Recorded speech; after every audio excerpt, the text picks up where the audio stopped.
entered the Ukraine battlefield. No, it's not sending troops yet, but NATO tanks are rolling.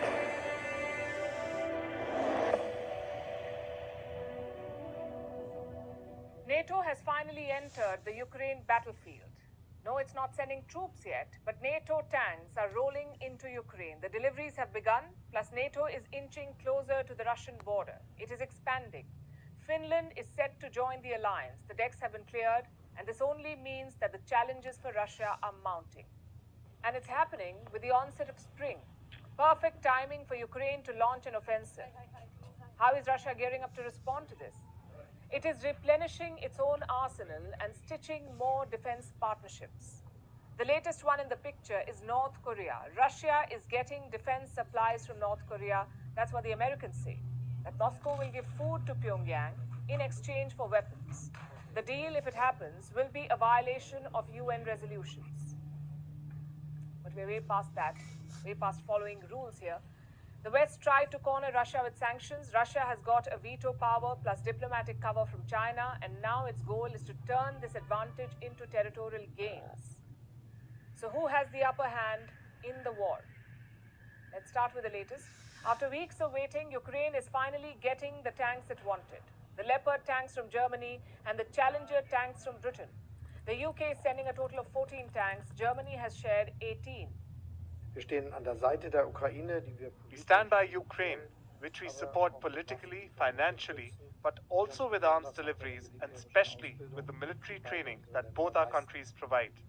Germany and the Netherlands have jointly delivered armored infantry fighting vehicles and ammunition and are currently preparing, together with Denmark, the delivery of Leopard 1 main battle tanks. Very modern tanks, he says. Germany was initially reluctant, but under pressure from US and allies, it relented and agreed to share tanks with Ukraine.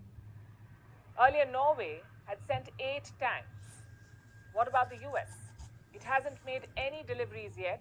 Last week, the US promised to speed up.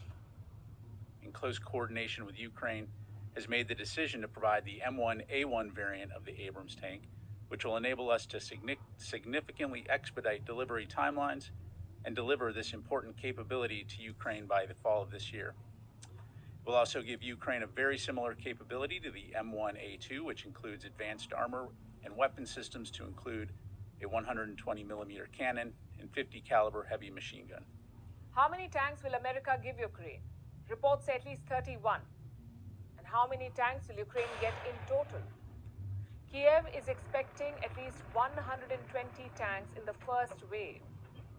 And how will it use them? In combat missions. Ukraine says they'll begin very soon. The tanks will boost its defenses and the morale of its troops. Before sending them to the front lines, Ukraine's defense minister took the tanks out for a spin. He released these videos showing off the NATO tanks. If social media posts could win a war, Ukraine would have bagged it by now. But that's not how it works. And unfortunately for Ukraine, Russia is intensifying the attacks. There's no breakthrough in Bakhmut yet. Today, Russia targeted Kharkiv in the northeast.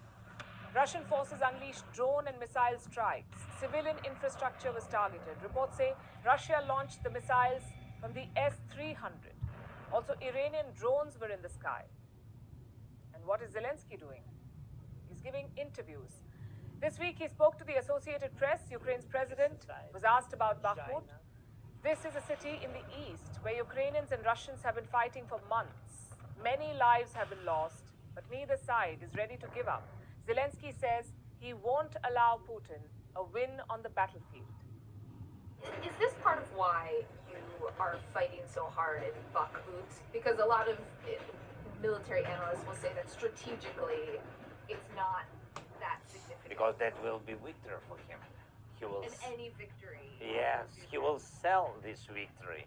He will sell this victory to West, to his society, to China, to Iran, to all the countries. That is Zelensky's fear. He claims Putin will use a win in Bakhmut as leverage and push for a deal that will heavily favor the Russians. But Washington has a different assessment. It says Putin is not preparing for a negotiation. He's ramping up his military supplies. The US says Russia is sending a delegation to North Korea. They will offer food to the North Koreans, and in return, they'll get weapons. In fact, let me quote from what the White House has said. As part of this proposed deal, Russia would receive over 24 kinds of weapons and munitions from Pyongyang. We also understand that Russia is seeking to send a delegation to North Korea and that Russia is offering North Korea food in exchange for munitions. The idea is not far-fetched, but remember the West made similar claims about China too, that China will arm the Russians. That hasn't happened yet.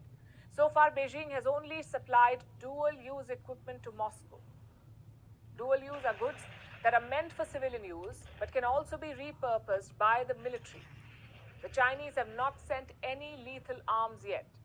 This month, Chinese President Xi Jinping visited Russia. He presented his much-hyped peace plan.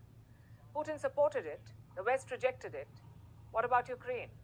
Zelensky did say that he wants to talk to Xi Jinping. And they were supposed to talk to each other, but it hasn't happened yet. Zelensky is still waiting for the phone to ring.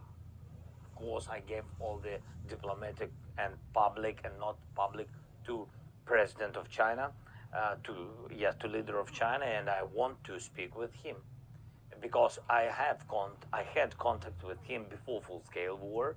Meanwhile, China's defense ministry says it's looking to increase military cooperation with Russia. The statement came yesterday.